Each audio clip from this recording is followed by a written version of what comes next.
할렐루야. 아멘. 할렐루야. 아멘.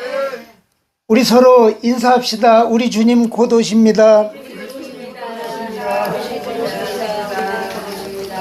함께 나눌 말씀 보겠습니다. 마가복음 5장 35절부터 43절까지 말씀입니다. 신약성경 61페이지 되겠습니다. 마가복음 5장 35절에서 43절. 자, 다 찾으셨으면 마가복음 5장 35절에서 43절. 자, 같이 읽습니다. 시작.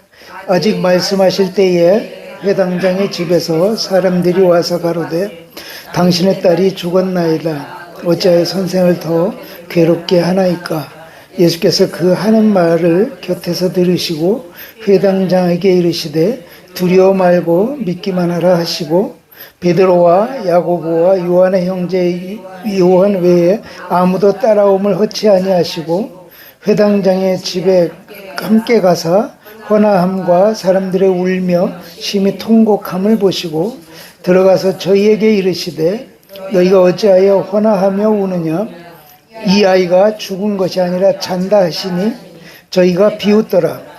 예수께서 저희를 다 내어보내신 후에 아이의 부모와 또 자기와 함께한 자들을 데리시고 아이 있는 곳에 들어가사 그 아이의 손을 잡고 가라사대 달리다 굼 하시니 번역하면 곧 소녀야 내가 내게 말하노니 일어나라 하심이라.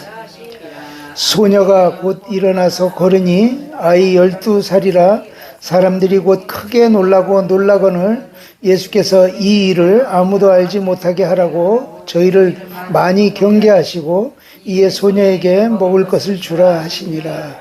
아멘. 따라합시다. 달리다굼 신앙. 예, 달리다굼 신앙이라는 제목으로 같이 은혜를 나누려고 합니다.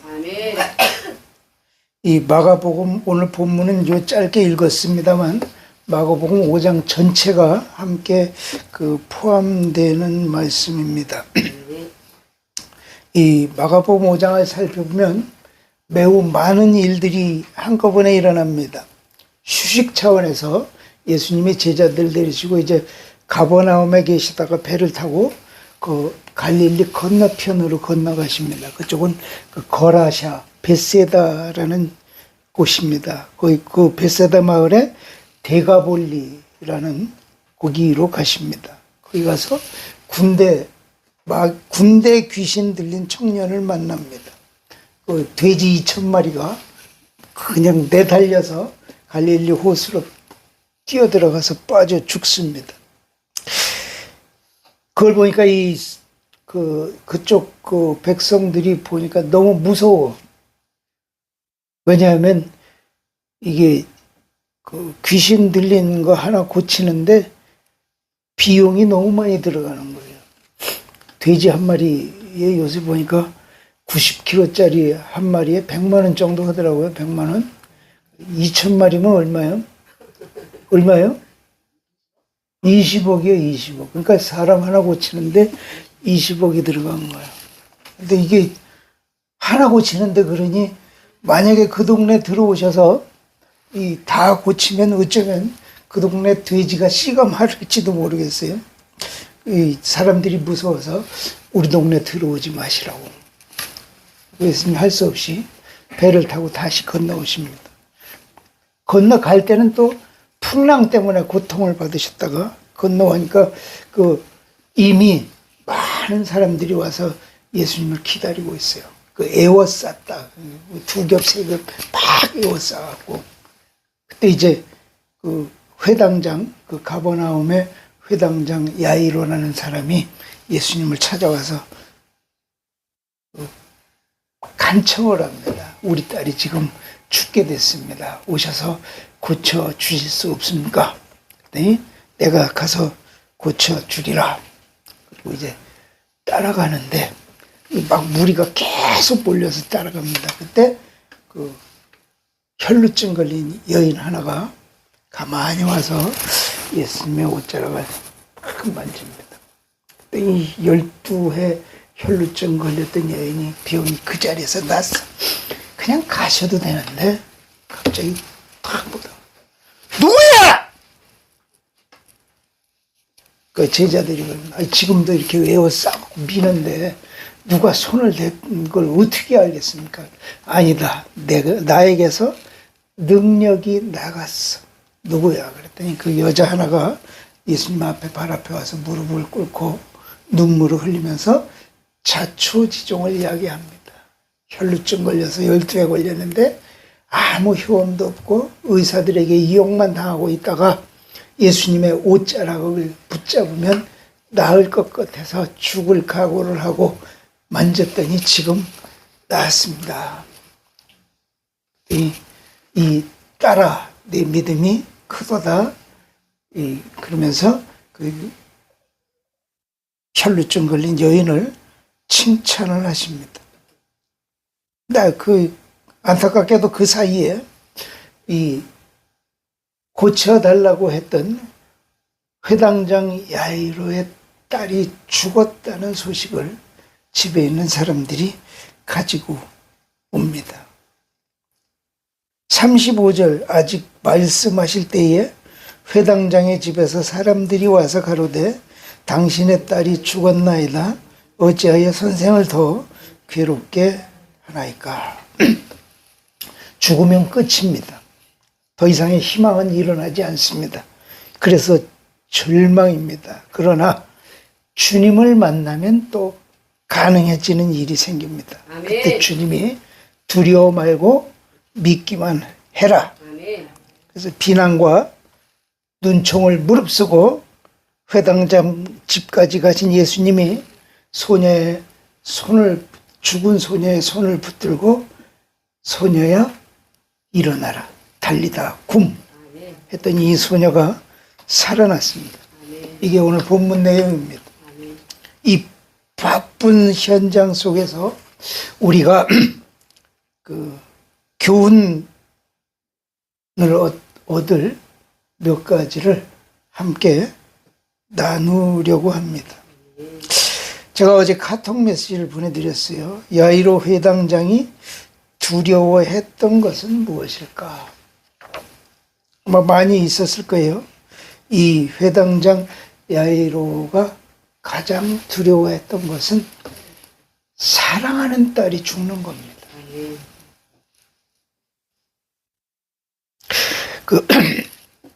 똑같은 말씀이 마태복음, 누가복음에도 같이 있어요. 이걸 함께 취합을 해보면 이 소녀는 12살이었고 이 회당장의 외동딸이었다. 이렇게 기록합니다.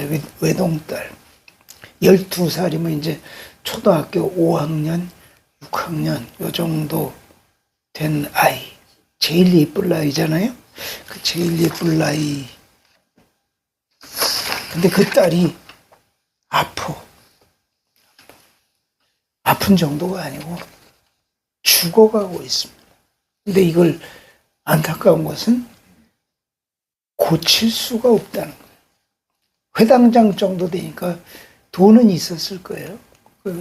병원비가 없어서 병원을 못 가는 일은 없었을 거예요. 근데 죽습니다. 죽어갑니다. 죽는다는 게 참 묘합니다. 목사는 다른 사람들보다 죽음을 많이 접하게 됩니다. 그 죽음의 현장에서 느끼는 감정이 아주 묘합니다, 이게. 제 어머니가 임종하실 때, 저희는 어머니가 임종하실 때 보면, 얘야, 배가 왜 이렇게 아프니? 너무 아파. 죽겠다. 그래서 이제 그 병원 저기를 가서 한 1시간 가까이 배를 계속 문질러 드렸어요. 계속. 이제 시원하다. 그만 집에 가봐라. 그게 마지막 말씀. 그날 밤에 갔다가 다시 병원에서 연락하고 다시 뛰었어요. 그날 돌아가셨어요.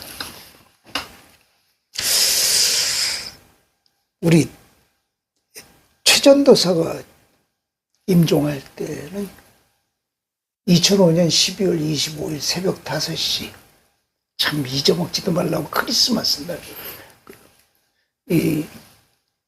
이미 이제 한 뭐 일주일 이상 거의 열흘 정도 계속 병원에서 이제 병관을 하는 입장이다 보니까 새벽이 됐는데 말을 못하니까 눈을 뜨는 거예요. 늘 누워 눈을 뜨더니 이렇게 한 바퀴, 병실을 한 바퀴 이렇게 돌아봐요. 그랬더니 나하고 눈이 마주치더니 말은 안 하는데 그런 느낌이야. 아이들을 부탁해, 이 뒤를 부탁해, 그리고 딱 눈을 감고. 아버님이 돌아가실 때 너무 힘들었습니다. 그때 이제 아버님이 좀 잘못하신 부분들이 있으셔갖고, 이 아버님이 많이 아프신데도 우리 형제들이 잘 안 왔어요. 그래서 거의 저 혼자 다 모든 저걸 해야만 했습니다. 근데 이제 돌아가실 쯤 되니까 이게 이렇게 여러 가지 이제 줄이 이렇게 여러 개를 이렇게 해놓아야 되잖아요. 줄, 미음줄부터 시작해서 호흡기 줄, 이게 한 대여섯 개가 이렇게 있어요. 근데 이 노인네도 힘드니까, 자기 몸이 힘드니까 자꾸 몸을 뒤쳐드는 거예요. 그러다가 이게 하나 빠지면 그거 다시 한번 잡는데 아주 되게 오래 걸리더라고요. 그리고 그냥 꼬박 서서 그걸 지켜봐야 돼. 꼬박 서서. 이틀을 그걸 꼬박 서서 지켜보는데, 나중에는 이게 서 있는데, 이게 무릎이 퍽퍽 꺾이더라고. 무릎이 그냥 퍽퍽 꺾이더라고. 근데 마지막 가쁜 호흡을 몰아쉬시다가 딱 호흡이 멈추시는데, 틀니가 이렇게 끼셨는데, 호흡이 멈추는 순간 틀니가 딱 떨어지더라고. 딱. 그거 보면서 또 느끼는 거야. 아, 이게 사람 숨이 끊어지니까 틀니를 끼고 있을 힘도 없는 거구나. 그걸 느끼게 되더라고. 우리 사모님의 남편 되시는 신흥천 집사님이 가실 때는 하필이면 그날 제가 병원 신방을 갔어요. 신방을 가서 이제 이틀 뒤에 퇴원할 거라고 그래가지고, 이제 퇴원하시면 이제 열심히 사셔야죠. 그리고 좋은 얘기 막 하고 웃고 있다가 갑자기 상태가 이게 핏줄이 터지면서 갑자기 악화가 되는 거예요. 그때 우리 신흥천 집사님이 마지막으로 하신 말씀이 뭐냐면, 혁이 엄마 나가 있으라고 그래요. 혁이 엄마 나가 있으라고 그래요. 마지막까지도 아내가 이 상처 같은 충격받을 걸 생각해서 험한 모습 보지 못하게 하라고 나가 있으라고 그래요. 그리고 마지막 임종하는 걸 제가 봤다니까, 제가.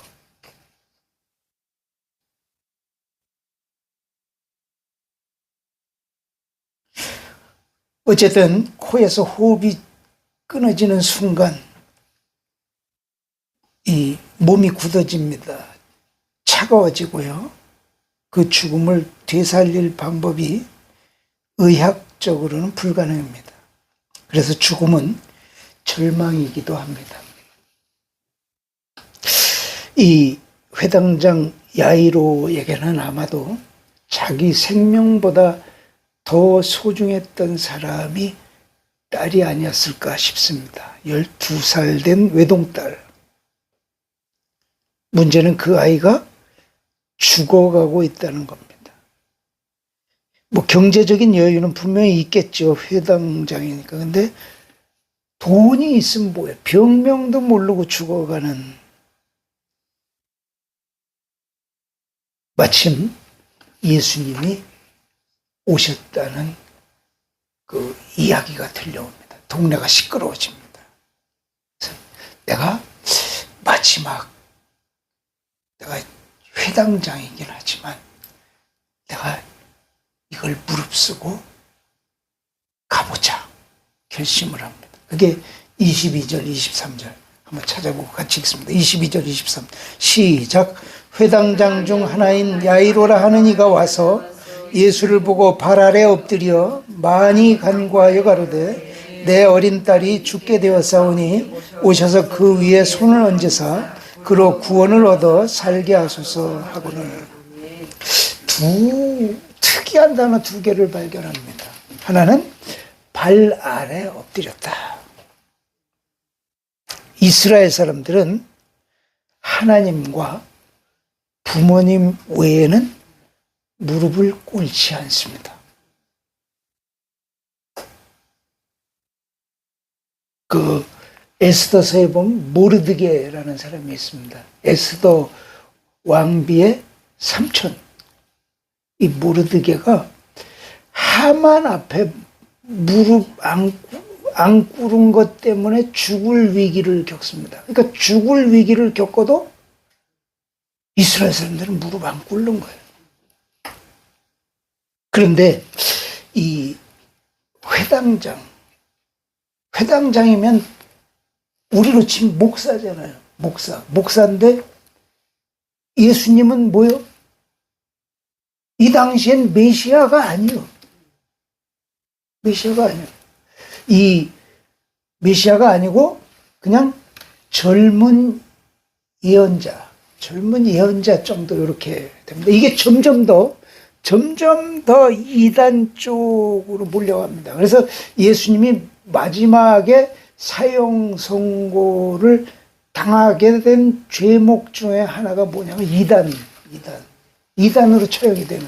그러니까 점점 더 이단으로 다가서고 있는 이런 상태. 그걸 일반 교회 목사가 보는 시각 가서 엎드릴 수 없는 거예요. 무릎 꿇을 수 없는 거예요. 근데 이걸 꿇어요. 왜?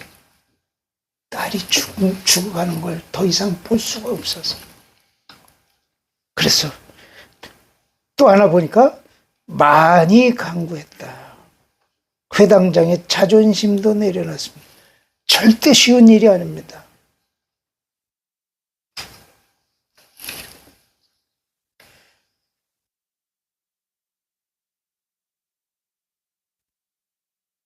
마지막 희망, 마지막 소망을 걸고 예수께 엎드리는 겁니다. 우리도 죽을 것 같은 것이 있을 겁니다.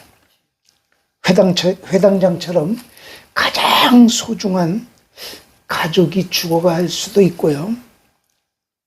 나를 갈구고 핍박하는 사람 때문에 죽을 지경인 사람도 있습니다.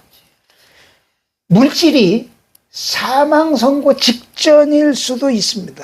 이런 죽을 지경인 경우에는 누구나 다 회당장처럼 예수님 앞에 와서 무릎을 꿇고 많이 간구하면 살 길이 열릴 줄 믿습니다. 나는 절박한 일이 없다. 지금까지도 없다. 이런 사람은 미리 예방주사 차원에서 꿇으시기 바랍니다. 평탄한 삶이 보장될 겁니다. 두 번째, 이 회당장이 두려워했던 것 하나는 이 문턱을 넘어서는 겁니다. 문턱. 체면의 문턱, 위선의 문턱. 이게 참 어려워요. 이 신약 시대의 회당장은 그 예배, 교육, 의사, 재판장, 이것 모든 것을 다 겸임합니다. 겸임. 그러니까 선생님도 되고 목사님도 되고 이게 의사도 되고 이게 다 되는 거예요. 다. 그래서 이 예수님 시대에는 이 이스라엘뿐만이 아니라 로마에까지 이 회당이 다 지어져 있어서 그 바울도 복음을 전하러 다닐 때 이 회당을 중심으로 복음을 전하러 다닐 만큼 회당 문화가 활성화가 되어 있었습니다. 회당이 하는 일은 예배, 교육, 또 이 필사본 두루마리 성경 관리 및 보관, 안식일에 두루마리 성경 낭독, 회중에서 설교할 만한 사람이 있으면 설교권을 부여하고 공동체 주민 자치권까지 다 이 회당장이 감당을 했습니다. 그러니까 사람들이 보는 앞에서 좀 촐싹대고 그 딸을 위해서는 체면 자존심 다 내던져야 되는데 이게 안 되는 거예요. 이게. 그래서 이 마지막 문턱을 못 넘어갑니다. 이 문턱을 넘어가야 딸을 고치는 것도 고치지만 메시아인 예수님을 만날 수 있는데 그 병은 고칠 수 있을지 몰라도 예수님은 그 한 차원 더 나가서 이 야이로라가 하는 회당장의 영혼을 살리시는 데 관심이 있으신 거예요. 만약에 병만 고치고 끝났다. 그럼 이 회당장 야이로의 직업상 회당장은 절대 예수 믿는 데로 오지 않을 겁니다. 왜냐하면 자기 직업이 그런 것을 갈라내는 일이기 때문에 그래서 예수님이 여기까지 보시는 거예요. 그래서 하다 안 되니까 이 야이로에게 충격요법을 쓰십니다. 그게 누구냐? 혈루증 여인. 혈루증 여인이 탁 와서 붙잡는 거예요. 12년 동안 혈루증이 걸렸어요. 그러니까 이 12년 이 죽어가는 소년 아이하고 혈루증 걸린 여인의 병 걸린 기간하고 12년 똑같아요. 그러니까 이 야이로 회당장이 12년 동안 딸 때문에 즐겁고 행복했던 기간 동안 이 혈루증 여인은 온갖 괴롭힘을 당하고 있는 돈 다 허비하고 고통 속에 살았어요. 이 혈루증이 걸리면 원래 이때 당시에 사람 앞에 나가면 안 돼요. 사람 앞에 나가면 절대 안 됩니다. 그러면 그 사실이 발각되면 돌에 맞아 죽습니다. 만약에 누가 사람이 나한테 다가와도 이렇게 옷으로 입을 가리고 멈추세요. 나는 불결한 사람입니다. 더러운 사람입니다. 오지 마세요. 이래야 돼. 오지 마세요. 이거를 안 하면 또 맞아 죽어. 그리고 집에 앉아있다 보니 분리를 해야 돼. 집에서도 못 살고 나가서 분리된 공간에 가서 거기서 경제활동도 할 수 없으니까 결국은 어떻게 해요? 굶어 죽어. 그러니까 이 여자는 앉아있어도 죽고 나가도 죽고 사람을 만나도 죽을 수밖에 없는 이 운명. 이 회당장이 하는 일 중에 하나가 의사도 된다고 그랬잖아요. 의사. 그래갖고 만약에 이렇게 뭐 문둥병이나 뭐 이렇게 피부병이나 이런 것들을 검사하면 낫다 안 낫다 판단을 누가 하냐? 이 당시에 회당장이 합니다. 회당장이. 그러면 이 여인이 12년 동안 혈루증 앓는 중에 많은 의사들이 있었는데 그 의사들 중에 조금 뻥이 센 돌팔이가 그런 말을 했을 수도 있을 거예요. 너 다 났어. 이제 가서 회당장에 가서 검사해봐. 여기 성경은 나와 있지 않지만 어쩌면 이 야이로 회당장이 이 혈루증 여인을 진단했을 수도 있어. 그래서 그 12년 동안의 과정이 있다 보니까 얼굴이 낯에 익을 수도 있습니다. 그 내가 알고 있는 그 여인이 내가 지금 예수님하고 우리 집으로 가고 있는데 오더니 덥석 옷자락을 탁 잡는 거야. 그럼 어떨까요? 어쩌냐니 죽으려고 환장을 했네. 분명히 그랬을 거야. 근데 지금 이 말 할 새가 없어. 왜? 지금 내 발등에 불이 떨어졌어. 지금 우리 딸이 죽어가고 있는 이런 입장이네. 말은 못하고 그리고 있어요.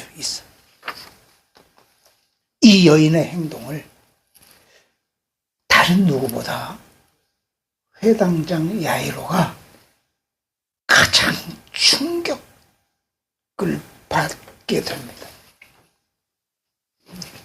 만졌네? 닿았네? 누구야? 접니다. 사정얘기 타고 눈물 철철 흘리고 딸아, 내 믿음이 너를 구원했다. 평안히 돌아가라. 이게 뭔 시츄에이션이지? 이 회로가 엉켜버리는 거야. 거기서 이런 사건 속에서 누구를 봐야 돼요? 나를 보는 거야. 나. 내가 뭐지? 저 사람은 저런데 내가 뭐지? 이 딸, 이 여자 그러고 있는데 집에서 사람이 왔어. 사람이 와갖고 이제 죽었습니다. 35절 읽어보면 35절 시작. 아직 말씀하실 때에 회당장의 집에서 사람들이 와서 가로되 당신의 딸이 죽었나이다. 어찌하여 선생을 더 괴롭게 죽었습니다. 온몸에 힘이 쫙 빠져. 어쩌면 힘이 풀려서 땅에 주저앉았을 수도 있어요.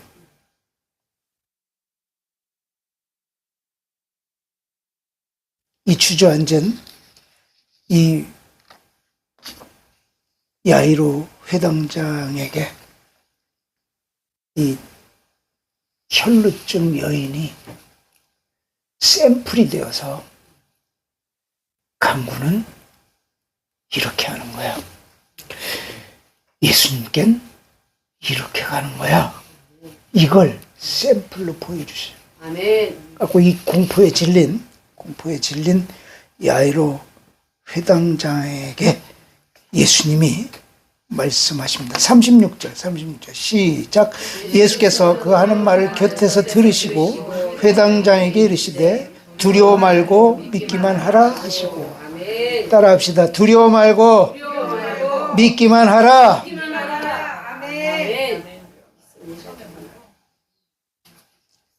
이 말씀이 저와 여러분들에게 레마가 되시기를 축복합니다.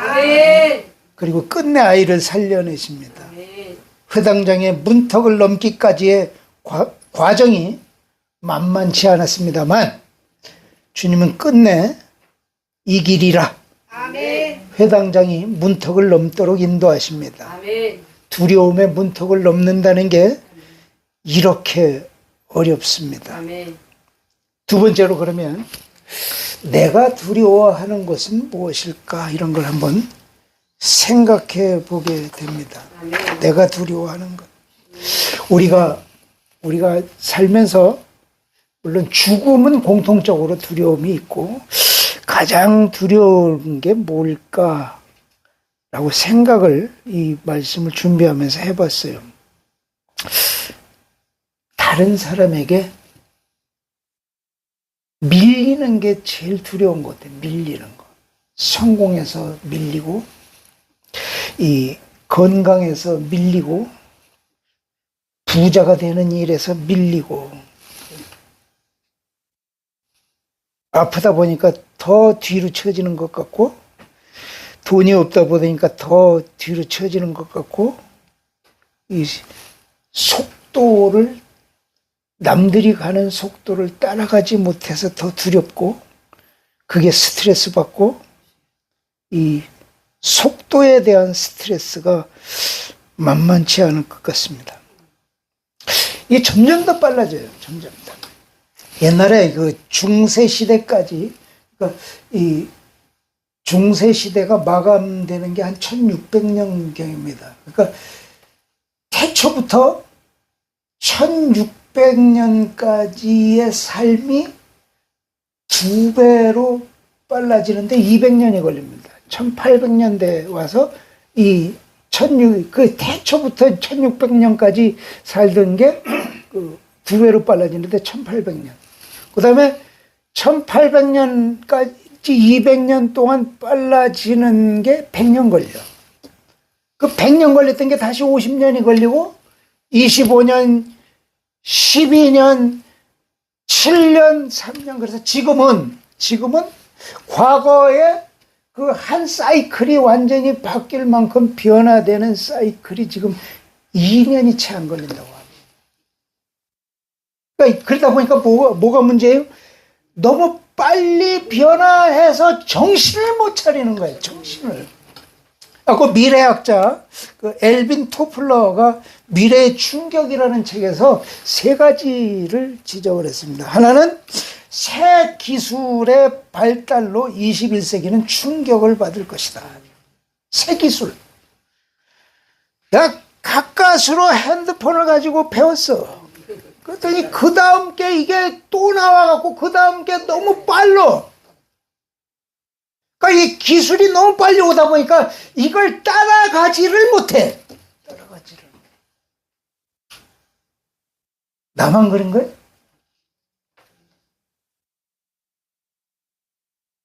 저는 텔레비 리모컨을 만져도 스트레스 받아요. 이게 잘못되면 이걸 어떻게 허시를 못 하겠는 거야.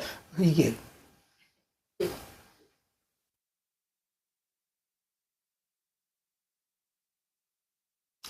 작년에 처음 제가 쿠팡으로 물건을 주문해봤어. 쿠팡으로. 이제 지금, 세상에, 이걸 했는데 정말 인증번호를 대라. 통장에 1원 넣었으니까 거기에 그 뒷자리 3자리를 적어라. 중등번호를 몇 번을 찍고 인증까지 해서 결제카드 뒷번호 3자리를 적어라. 이걸 실패해서 또 오고 실패해서 또 오고 하는데 한 40분은 걸렸을 것 같아. 40분. 웃는 분들은 다 경험이 있는 거야. 기술의 스트레스입니다. 기술이 너무 빨라지니까. 2번째, 가치관의 변화 때문에 충격을 받을 것이다. 이게 가치관이 너무 많이 바뀌어요. 어제 비쌌던 게 오늘 폭락을 해요. 어제 똥값이었던 게 오늘 완전히 천정. 주식, 또 비트코인, 물건값도 마찬가지야. 물건값도 이게 옛날엔 기술만 있으면 되는데 지금은 아무리 물건을 잘 만들어 놔도 폭락하는 경우가 많습니다. 농사도 그래요. 농사도 아무리 농사를 잘 지어도 농사 잘 짓고 망하는 경우도 너무 많아요, 요새는. 이게 가치관이 달라져 갖고. 그래서 어떤 사람이 이런 얘기를 합니다. 21세기는 슈퍼마켓에 한 사람이 들어가서 가격표를 모두 바꿔버려서 혼동된 세상과 같다. 가치관의 혼란이 그렇다는 겁니다. 3번째는 가정이 파괴되어서 충격을 받을 것이다. 이렇게 말하고 있습니다. 이게 다 속도 때문에 혼란이 다가와서 이런 현상들이 일어납니다. 봄이면 미세먼지 때문에 우리가 오늘은 그래도 꽤 괜찮네요. 미세먼지 때문에 고통을 많이 받습니다. 이 미세먼지가 속도와 관계가 있다는 겁니다. 속도. 우리 어릴 때는 이렇게 심하지 않았어요? 이게 왜 그런 거 했더니 우리 미세먼지가 주로 내몽고 이쪽 고비 사막 위구르 이쪽 지역에 바람이 불어오는 거거든요. 과거에는 이쪽 사람들이 유목을 하며 다니다 보니까 그렇게 바람이 불어와도 이렇게 정도도 아니고 괜찮았어.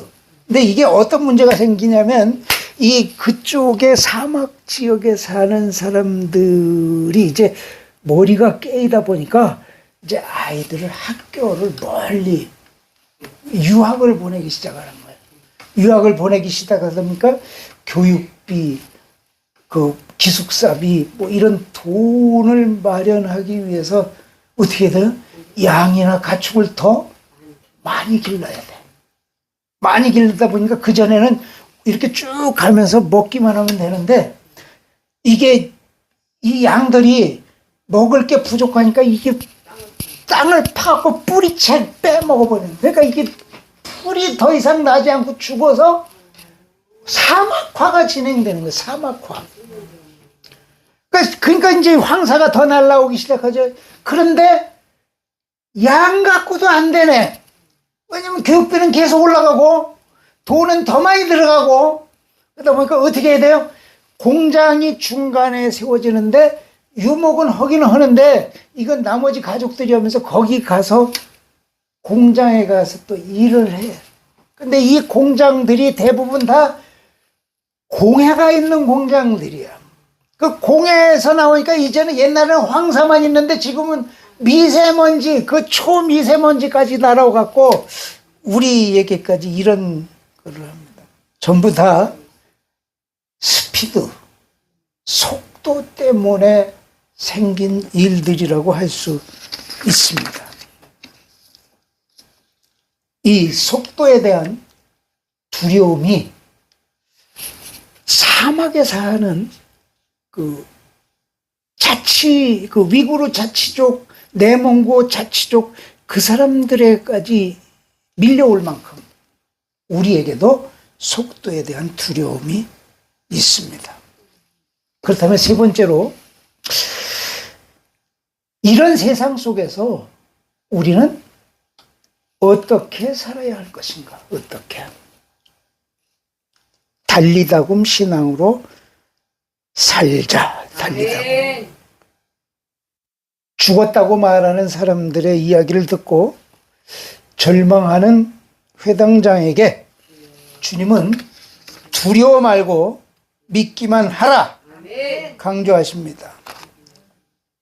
이 두려워 말고 믿기만 하라 이거는 현재 시제 명령형입니다. 그러니까 두려워 말고 믿어라. 계속해서 믿어라. 딸은 죽었어요. 상황은 끝났어요. 그런데 주님이 계속 말씀하시는 거예요. 계속해서 믿어라. 이 순간에도 계속해서 믿음을 저버리지 않는다면 상상할 수 없는 기적이 일어날 수 있다. 두려워 말고 계속 믿어. 그리고 그 기적이 곧 이어 일어납니다. 소녀에게 다가가서 손을 잡아 끌면서 달리다 굼. 이 달리다 굼 이 뜻은 이건 그 아람어입니다. 아람어. 히브리어가 아니에요. 아람어. 이 예수님 시대에는 그 바벨론 지금 저기 이란 이라크 이쪽 땅입니다. 이쪽으로 포로로 끌려갔다 돌아와서 거기 그 당시에는 이제 그 아람어를 다 쓰고 있었거든요. 그 지역 전체가. 그러다 보니까 아람어를 한 70년 이상 100년 가까이 계속 쓰다가 보니까 일반 백성들은 히브리어를 잊어버렸어. 그리고 대부분 다 아람어를 씁니다. 예수님도 아람어를 사용하셨어요. 이 아람어, 에바다, 달리다 굼, 뭐 이거 다 아빠, 다 이거 아람어입니다. 아람어. 아람어로 이 달리다 굼 하면 이게 뭐냐면 그 엄마가 아이를 깨우면서 헤이 딸님이 일어나 깨야지 학교 가야지 이게 달리다 굼이라는 거예요. 이게 달리다 굼.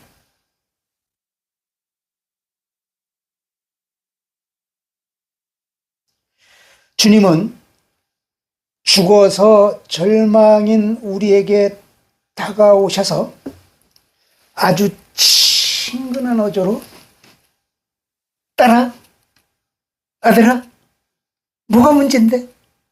일어나, 일어나, 깨야지, 깨야지. 지금 우리에게도 똑같이 이렇게 말씀하고 계십니다. 아멘. 이걸 우리가 하나님의 음성으로 아멘. 들어야 해요. 들어야 해요. 아멘. 세 가지 달리다고 나누려고 하면 세 가지. 첫째는 믿음에 달리다고. 믿음에 달리다. 죽은 믿음을 다시 살리는 작업이 필요합니다. 아멘. 우리가 믿음의 가치를 잃어버렸습니다. 그래서 내가 누구인지를 모르고 살아갑니다. 하나님 안에서 내가 누군지, 나의 사명, 나이가 가치가 뭔지를 깨닫고 일어서는 믿음이 필요합니다. 아멘. 이 달리다 보면 회당자에게만, 소녀에게만 해당되는 말씀이 아니라 아멘. 오늘을 사는 우리 모두에게 해당되는 말씀입니다. 아멘. 인터넷을 쳐보면 로너드 굴드라는 사람이 있습니다. 나중에 쳐보세요. 쳐보면 이 노숙자 피아니스트 이야기입니다. 이 사람이 어려서부터 피아노 공부를 3살부터 시작합니다. 굉장한 재능이 있었고요. 해병대 군악대를 거쳐서 미시시피 스프링 아버 음대에 진학합니다. 그래서 음악가로의 삶을 시작할 무렵 졸업을 1년 반 남기고 아버지 회사가 부도납니다. 학업은 중단되고 생활전선에 뛰어들게 됩니다. 열심히 노력해서 결혼까지 합니다. 그런데 이 펴질 줄 알았던 삶은 계속 위축되고 삶의 고통이 계속되자 이 로너드 굴드는 마약에 손을 댑니다. 그리고 중독됩니다. 그 사이 아이까지 태어납니다. 아이가 태어나도 남편이 바뀌는 기색이 없자 실망한 아내는 자살로 삶을 마감합니다. 이 마약에 찌든 굴드는 삶을 추스릴 여유도 없어요. 그래서 3살 된 아들을 보육원에 맡기고 이 굴드는 노숙자가 됩니다. 노숙자 삶이 6년간 지속됩니다. 그러던 어느 날 그 공공장소에 누구나 칠 수 있게 놓여진 피아노를 발견합니다. 옛날 생각이 나서 거기 가서 그 구죽을한 노숙자 옷을 입고 거기서 피아노를 치기 시작하는데 천상의 소리가 나오는 거예요. 이걸 그 주변의 사람들이 감동을 받아갖고 그걸 찍어서 영상에 올렸어요. 영상에 올렸는데 이게 4천만 뷰. 그래서 그게 공론화되고 이슈가 되니까 아버 음대에서 불렀어요. 불러갖고 남은 학기 전액장학금으로 배울 수 있게 해주고, 그리고 이제 팬층이 생겨서 이 돈을 모아서 음반을 내게 해준다. 연주회를 만들어주고 음반을 내서 음반을 판매해서 일약 사람이 바뀌어버렸습니다. 왜 이 말씀을 드리냐?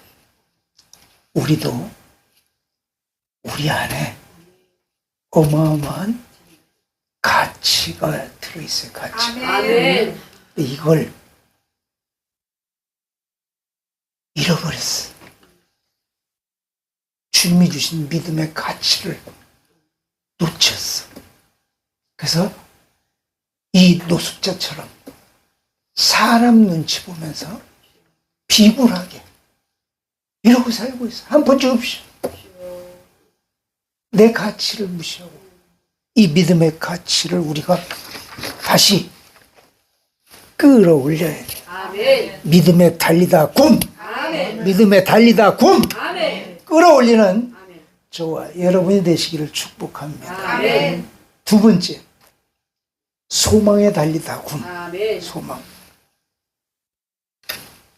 소망이 뭘까요? 내가 받은 사명이 소망입니다. 아멘.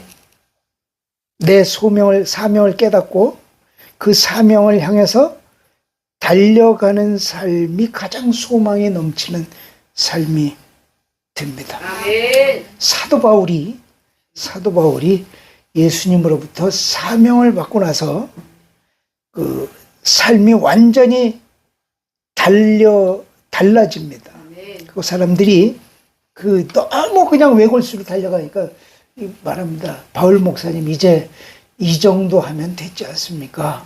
조금 좀 쉬기도 하세요. 몸도 돌보세요. 이거 진짜 이러시다가 쓰러져요. 이럴 때 바울이 그런 말씀을 합니다. 사도행전 20장 24절 시작.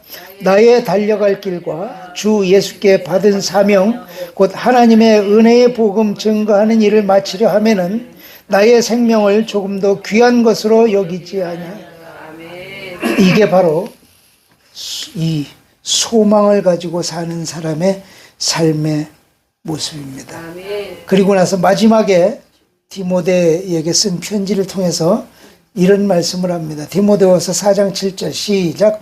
내가 선한 싸움을 싸우고 나의 달려갈 길을 마치고 믿음을 지켰으니. 그래서 소망에 살다가 이 소망을 끝내 이루고 죽은 사도 바울의 모습을 발견하게 됩니다. 절대 절망 속에서도 주님을 믿으면 그 믿음을 통해서 하나님의 영광의 기적이 나타나고 그 기적이 나에게 소망이 되고 놀라운 삶의 변화로 나타날 줄 믿습니다. 마지막 세 번째로 사랑에 달리다굼이 필요합니다. 오늘 본문의 사건은 처음부터 야이로 회당장의 딸을 향한 사랑 때문에 일어난 일입니다. 사랑의 힘이 주님의 기적까지 이어지게 만들었습니다. 사랑은 가장 강력한 무기가 됩니다. 예수님의 우리를 향한 끝까지 가는 사랑이 아니었다면 우리의 구원도 없었습니다. 그런데 예수님이 우리를 끝까지 사랑하셨다. 성경은 기록합니다. 요한복음 13장 1절 시작. 유월절 전에 예수께서 자기가 세상을 떠나 아버지께로 돌아가실 때가 이른 줄 아시고 세상에 있는 자기 사람들을 사랑하시되 끝까지 사랑하시니라. 요 끝까지 할 때는 좀 힘을 주고 읽으셔야 돼요. 끝까지. 세상 끝날까지도 사라지지 않을 성품이 사랑입니다. 고린도전서 13장 13절 시작. 그런즉 믿음, 소망, 사랑 이 세 가지는 항상 있을 것인데 그 중에 제일은 사랑입니다. 이제 우리를 돌아봅니다. 우리는 뭐가 문제입니까? 뭐가 절망입니까? 삶의 두려움이 문제가 아닙니다. 죽음의 문제도 아닙니다. 영혼의 문제가 문제입니다. 참 고통스러운 것은 영혼은 죽기 직전에 와도 고통을 느끼지 못한다는 겁니다. 영적인 죽음은 하나님과 나 사이에 죄로 단절되었을 때 발생합니다. 우리의 죄가 그렇게 만들었습니다. 그런데 하나님은 영원히 죽은 나를 살리시려고 예수 그리스도를 보내셨습니다. 그래서 단절을 다시 이으십니다. 그렇게 딸을 살리시고 야이로의 믿음을 살리시고 우리의 믿음까지도 살리시게 되는 줄 믿습니다. 이런 믿음에 달리다굼, 소망에 달리다굼, 사랑에 달리다굼으로 살아가시는 저와 여러분들이 되시기를 주의 이름으로 축복합니다. 말씀 생각하시면서 통성으로 기도합니다. 아버지 감사합니다. 아버지 감사합니다.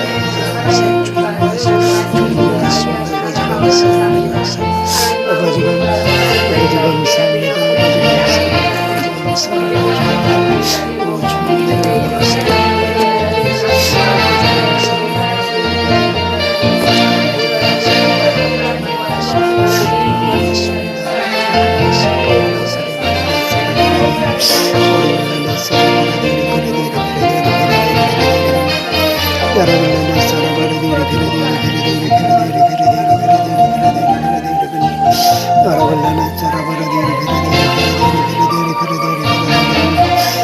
아버지 은혜를 감사합니다.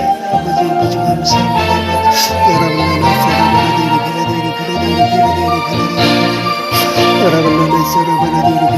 은혜를 감사합니다.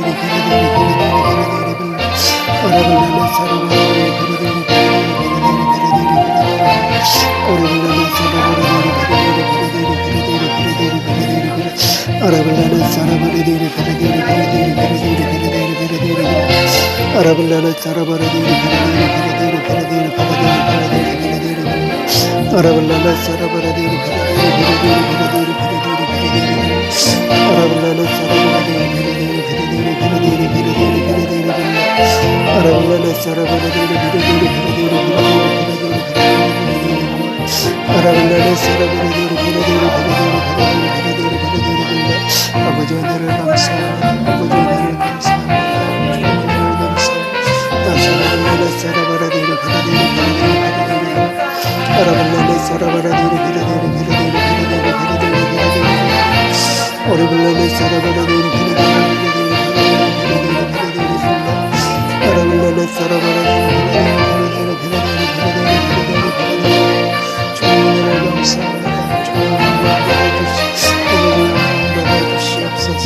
예수님 이름으로 감사하며 기도드립니다.